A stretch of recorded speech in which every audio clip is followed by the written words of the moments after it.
I'm your host, your YouTube messiah, and often imitated, never duplicated superstar Tim, Vicious, and we are going to go over Raw this week was in Manchester, England, and I know everyone over in the UK got to see it before us, and when we do the UK episodes, it's a bit of a role reversal because normally, you know, us jolly folks over in the US, we get it a good 6 hours before you guys. This time you guys had it, and you know, I give you guys all the credit in the world because one, the UK audience is truly something in and of itself, which I absolutely love, and two, each and every one of you beautifully crazy ass bastards did everything possible to keep spoilers from coming out and getting put on like from flooding Twitter and the Facebook gimmicks and all that shit, you know. Now before we get into Raw, few big things in wrestling that do need to be addressed. Number one, Puff Daddy, Diddy, whatever he's calling himself now, decided to go and change his rap name to Brother Love, and which I died laughing on because my first thought was Bruce Pritchard has got to be calling gimmick infringement on that, man. If you've seen, you know, I'm pretty sure he has at some point, and I'm pretty sure he's ripped into him for it royally. That aside, also, huge news broke about the fact that Chris Jericho issued an open challenge to Kenny Omega at Wrestle Kingdom 12, in which case, right there, just, yeah, like still jaw-dropping on that part, which I had to laugh at the fact that, you know, like a little bit after the news dropped, and this is why, one of the many reasons why I laugh at the idea of Dave Meltzer. Like, a little bit after that, he just decides to go and put out there on his Twitter, for the record, Jericho's contract expired, so he's a free agent, that's why he can. No, duh! In other news, water is wet! This is why I fucking can't stand this guy, because, you know, he takes the most simplest thing and then tries to make it into news. And aside from that, also, he hears one or small little bits of rumor or gossip, and then tries to make it into a big thing like, oh, this is going to happen because of this. Dude, stop it. Let some of the people actually try and piece the shit together themselves instead of giving them the fucking idea of what's gonna happen. You know, now, anyways, enough on that. You know, that was the big news. Those were the two big things with wrestling that was going on. So, yeah, definitely wanted to get that, you know, try and address what wrestling news is going on whenever possible. That said, on with the show we go, and start off, Miz TV was the opening for Raw. Miz comes out, first things first, he addresses Baron Corbin for Baron talking shit about him, his wife Maurice, who is pregnant with their child, and then saying he's going to beat Miz up so bad his unborn daughter is going to say, who's daddy? Which case, honestly, as a father myself, I'm behind Miz 100% on this because, you know, legitimately, last time somebody tried saying shit about my son, they wound up spitting a few teeth out. So, yeah.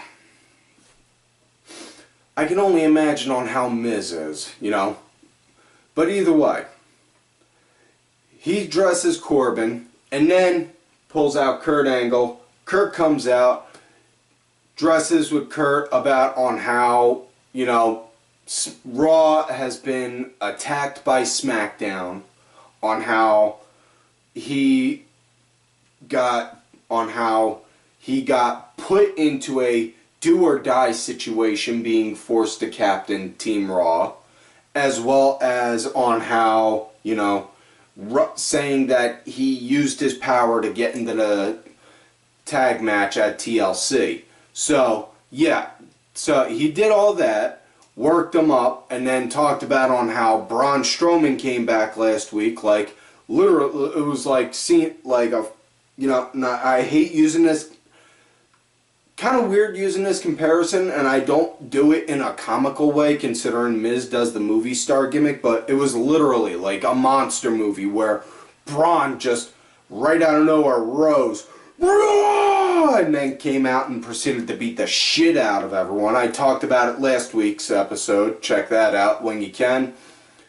And, you know, and he wound up saying, you know what? And then he talked about on how Braun was praised and rewarded and put on Team Raw for it. And he said, you know what? I didn't reward him for that. I asked him to. He said he would under one stipulation. One stipulation. He just wanted a match. He wanted a match against you. So, he booked Braun versus Miz, in which case, Numero Patria, Fiero Spirito Santi. 4 years in an all-boy Catholic high school. That's about the most I can get out of it. Doing that part in Latin. Anyways, next match up. Let's get to the first match of the night. Elias going against Jason Jordan in a guitar on a pole match. Bro. Seriously, bro. I'm telling you, bro. This is gonna work, bro. You know why, bro? Because it's a swerve, bro. Nobody would expect a guitar on a pole match, bro.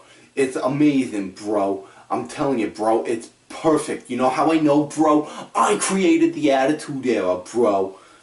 That pretty much sums up on how it was. It was a very, very much so a Vince Russo match, which case, honestly, the best thing I can probably say Vince Russo did was, you know, I can't even really think of anything off the top of my head. The Brood. He helped make The Brood. That's about the best I can think of off the top of my head. But yeah. The match came to an end. You know, they were both trying to reach up to grab it, and when it eventually came down, it was then a matter of tug of war who could get it first. Jordan got it and then cracked it across Elias's back, and yeah, just, oh God. And I said last week it was going to come to this. This is why I say I'm like fucking Rain Man when it comes to wrestling, because, you know, you can see certain things lining up. Not the fact that, you know, you say, oh, well, it's just so predictable. No, it's not that it's predictable. Honestly, it's if you look at it and think, okay, is this something that could be seen on a short term or a long term? Because, well, take for example, the Chris Jericho Kenny Omega thing. That match that's going to take place at Wrestle Kingdom all started because on Twitter, which, you know, you had to look at it. You look at the way they were doing it, you knew it was going to lead to an inevitable match. So yeah, just and simple things, you know. You look at the small little things and then you actually think about it from a fan perspective. Not some, I want to dissect everything and know all the stuff behind the scenes stuff kind of look at it. You know? Now, either way, next matchup we got Asuka coming out and destroying the new girl whose name is Stacy Coates. Yep. Stacy Coates, real indie name, at least Dunne. Yep. I cannot honestly say I have heard anything on her myself, but I did do my homework on her. I have not known about her, but from what I've seen, she's pretty decent, you know. Also, word is she got a tryout match earlier today, so, you know, fingers crossed. If she does get signed, hope she does get in there. Hope she gets to NXT, and she can work and excel, you know. Like to see, you know, would just like to see like to see it grow. Like to see more of the women's roster grow more, so to say. So, that said, next match up. So, obviously with this Asuka match, yeah, Asuka, she won real quick, got the crossface chicken wing in. After that, Alicia Fox was up on the Titantron, showing again on how she's crazy enough to be considered my 1X who stabbed me with a pencil. And, well, no, it was a pen, and it was kind of just dangling there in the arm for like a good minute and a half before I pulled it out. I was more so in shock, but that's a story for another time. Okay. Alicia Fox was on the Titantron, wound up saying Asuka is now on Team Raw for the Women's Survivor Series match. So, you got Alicia, Asuka, Nia, you got two powerhouses, you got the seasoned vet. Okay, we'll get to the rest of the team as it goes. Get to that part later. Next matchup we got Titus O'Neil is coming out to go after Samoa Joe after the beatdown that he got last week after his match with Apollo Crews, which case, yeah, that didn't really happen at all because Titus got like maybe halfway down the ramp and then Joe came out and beat the ever-loving shit out of him, choked him out, and then proceeded to go in the ring, say, I want competition, I want somebody. Here's the line. You feel froggy? Take leap and cross it, son. In which case, of all the people expecting to see come out for it, Finn Balor came out. So, we got Finn Balor, Samoa Joe, ye old NXT rivalry renewed. Really good. Nice. I would like to say this was a beautiful start to the match because more so it was, you know, not like the traditional kind of tie-up, break, or tie-up showing examples of power, shoulder tackles. No. It was more so they were pacing each other, trying to, like, be like, yeah, oh, almost got you there. And, oh, made you look.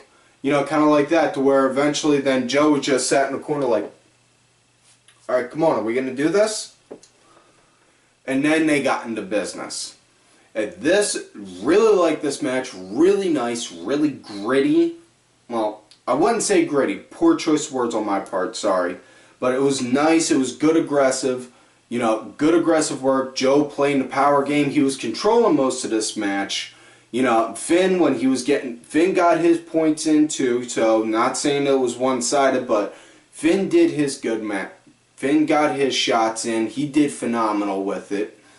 And match wound up actually leading to a double countout with them two brawling out there, to which case then they got pulled apart, and then Kurt wound up saying, you know what, this is the kind of aggression I need, so you both are now on Team Raw.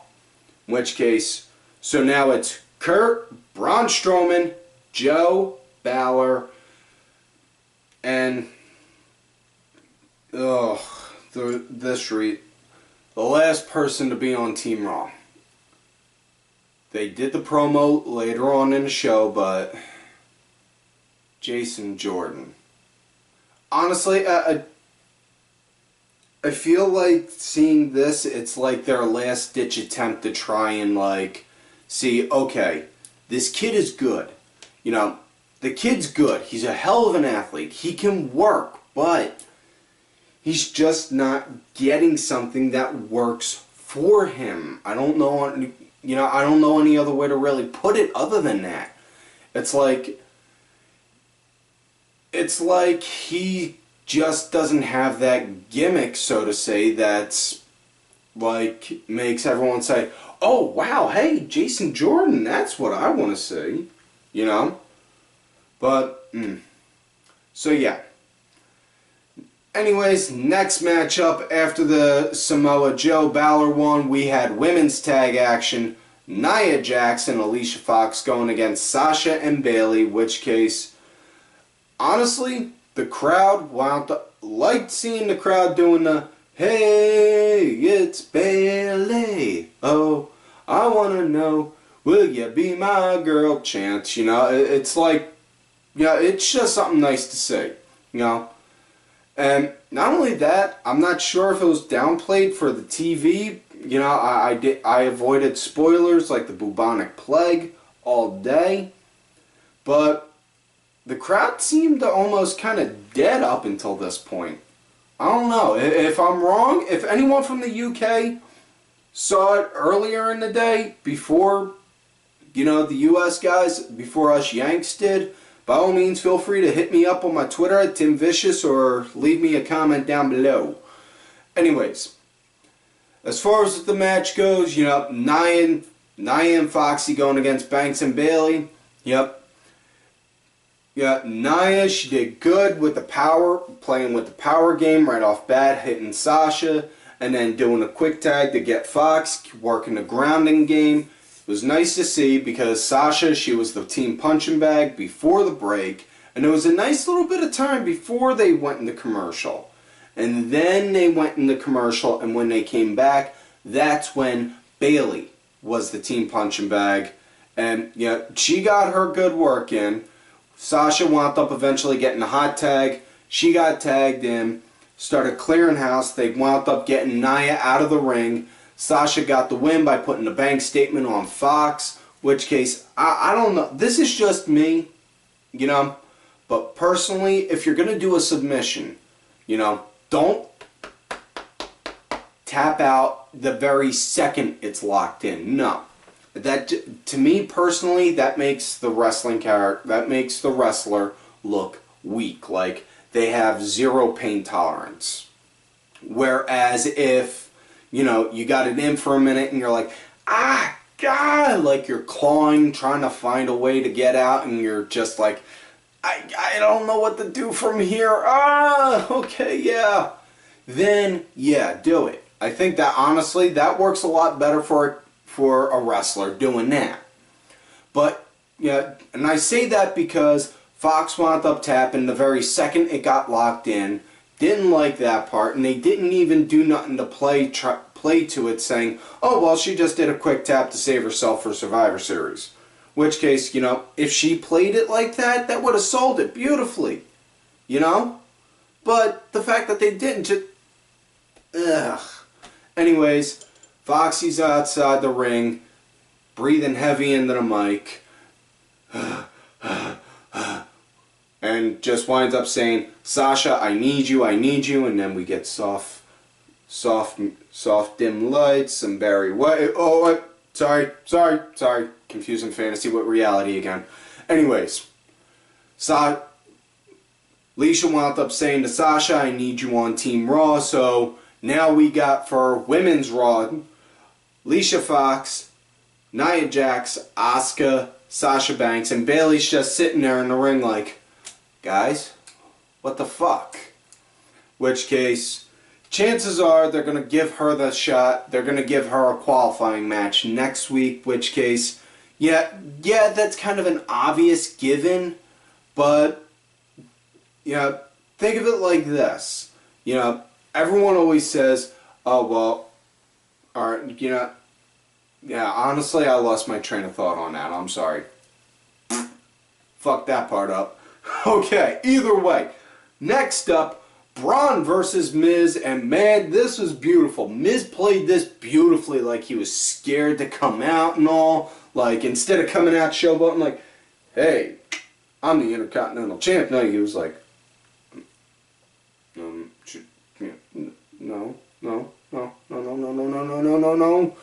And bell rang, it played beautifully. He hopped outside the ring, and he was doing the count. The second he would started getting to like 7 or 8, Axel and Bo wound up climbing up on the opposite side of the ring, and then to distract Braun, Miz would get in, try and throw a few cheap shots. Saw it didn't work on Braun, hide back out. He tried doing that 2 or 3 times until eventually Braun was just like, you know what? Boom! And threw him, and then proceeded to chase him around, grabbed him by the hair, pulled him up into the ring, and then proceeded to beat the ever-loving shit out of him. Which, I'm not even exaggerating. He beat the shit out of him until we wind up seeing Kane come on out, and he goes to attack Braun, which case, yeah, that didn't go well. Kane, he had Braun by the throat, but yeah, it didn't go well.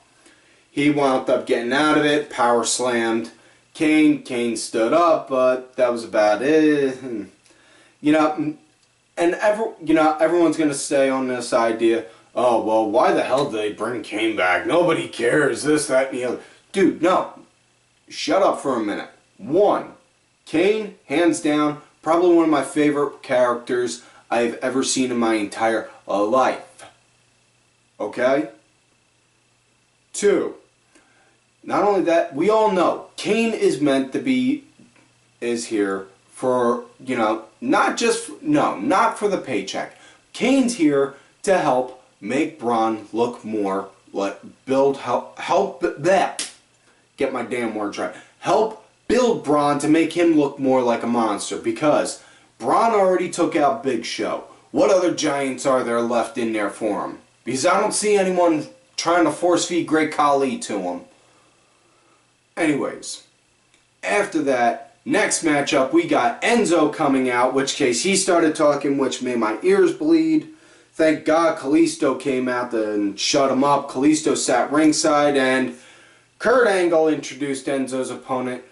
Oh, thank you, Lord in heaven. We got ourselves an angel in the UK champion, the Bruiserweight Pete Dunne, and oh, this was just so beautiful to watch. Dunne just wham, cracked Enzo and just went, oh man, it was so beautiful. It was so beautiful. I almost cried.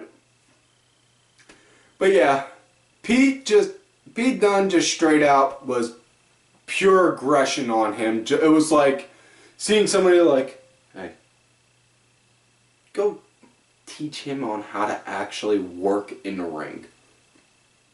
And that's pretty much what it was. And Pete just went in there and was like, literally was bending his hand all the way back like that, freaking moving him around. And match came to an end.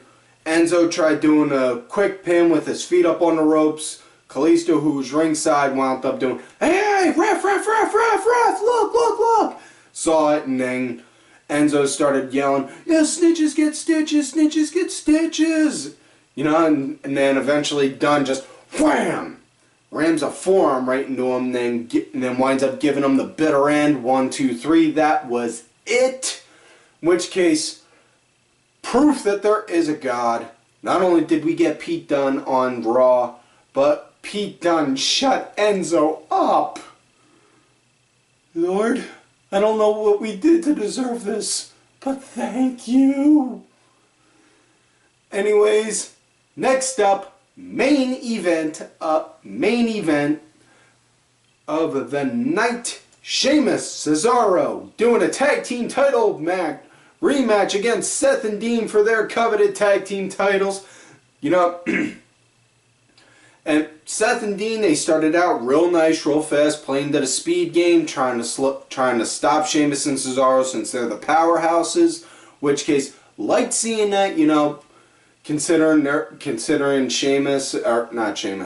Seth and Dean are considered light heavyweights in that sense, since they're both around 215 to 230-ish pounds.